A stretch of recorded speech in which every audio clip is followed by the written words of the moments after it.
Backrooms is directed by 20-year-old Kane Parsons.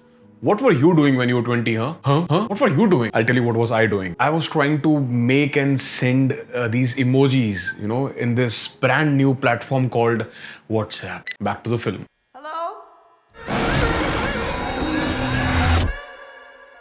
Now, this film is based on Kane Parsons' web series of the same name, which in itself was inspired by the Backrooms Creepypasta. The film follows a furniture store owner who discovers this doorway in his basement, which leads to this world with endless liminal spaces.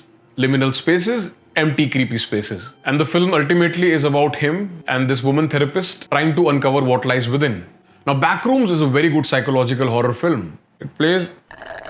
It brilliantly plays with architecture to create terror. It induces discomfort and unease by messing with our perception of how the world is supposed to look. Hallways that lead to nowhere, crooked windows, bizarre ceiling lights and door frames, furniture that is half buried in the carpets. It's all incredibly unsettling. And honestly, this aspect of the film works really well. It's visually very engaging. And we go on this nightmarish journey with our two leads, played by Chiwetel Ejiofor and Renate Reinsve. I especially connected with the character played by Chiwetel Ejiofor. He plays this lonely, depressed man who's dealing with a lot of personal issues. I mean, there are times when the film almost feels like a character study. This theme of loneliness is very common these days. Even Obsession explored it really well. I guess, Mr. Spielberg, I have to disagree with you.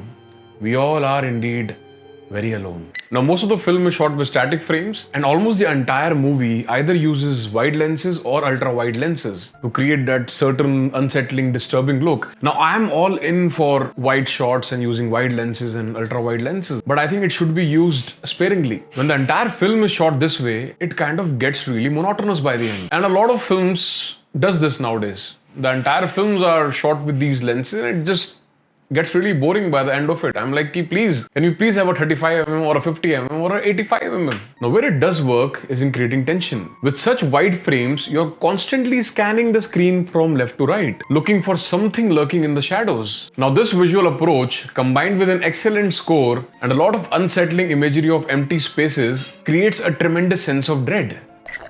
Now, there is one more thing about the film I didn't like.